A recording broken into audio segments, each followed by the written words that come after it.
The issues I want to point out very quickly: we advocate no money.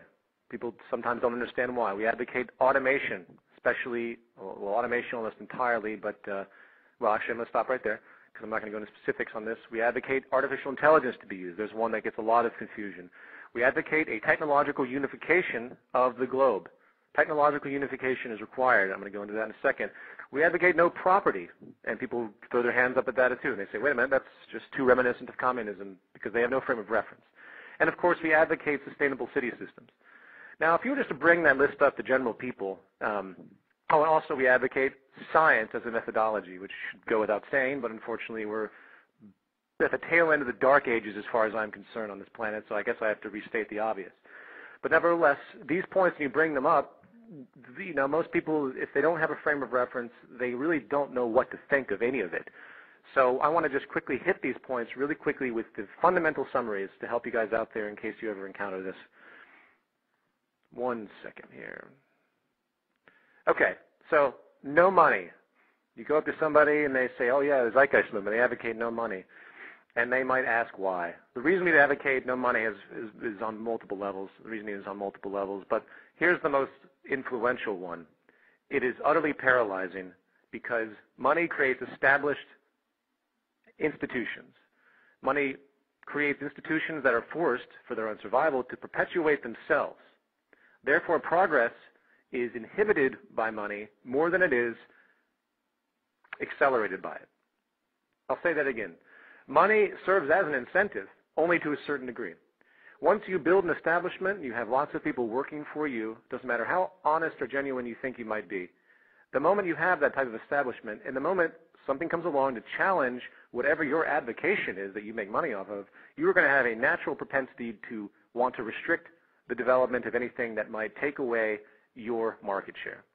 That is the underlying mechanism that governs the whole of society. That is why progress in, say, renewable energies is utterly paralyzed.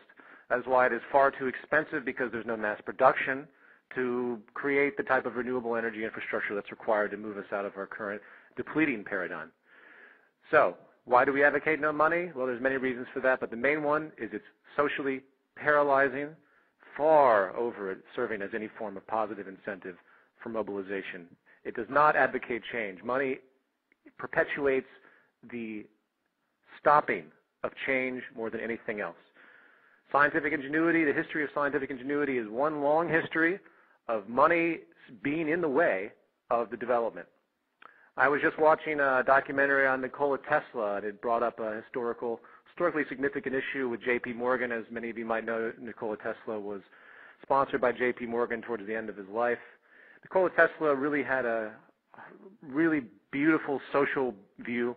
He felt that energy should be free. And he discovered that it was possible, in theory, to tap into the ionosphere to generate energy. And you can pull the energy down through a form of electrostatic magnetism, if I remember correctly. And he went to J.P. Morgan to get funding for this project, which in his mind would allow essentially free energy. And of course, that's a loaded word. It's not really free energy, so don't think I'm advocating, free energy. There's no such thing. Even the sun, while it's in extreme abundance, it's not free energy. The sun will eventually burn out, or something to that effect.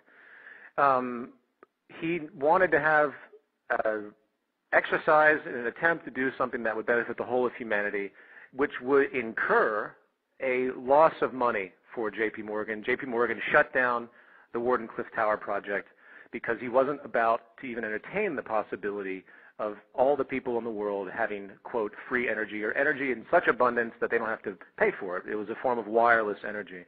Now, you can argue the technical ramifications of that all you want. What doesn't change is the fact that when you're given the possibility to make something so abundant, to make something so available to everyone that money can't be made off of it, those in power do not have an altruistic sense. They want money. Those that are conditioned into the monetary paradigm of self-interest are going to push that stuff aside. And that is really where the problem of money comes in.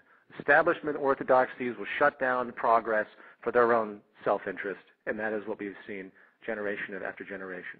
And that's one angle of it again, but I want to leave it at that and go on to the next one, automation. Someone might ask, why automation? Two reasons. Actually, one main reason. Statistically, automation is more productive than human labor.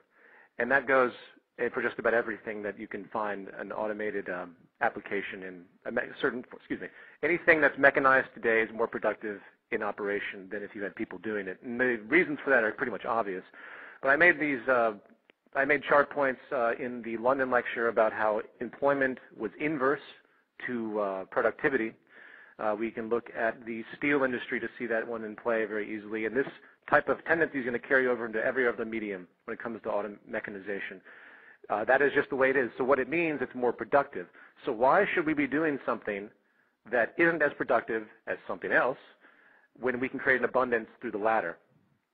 The only reason that we don't push automation is because people want to keep their jobs, because we're stuck in an ancient paradigm where you have to have labor for income. That is going to become obsolete, and the telltale signs are there. And it is, again, socially irresponsible for us not to push automation in all areas. And once again, the monetary system holds that back because the labor system is associated with the monetary system. So why automation? Because it is socially responsible not to automate.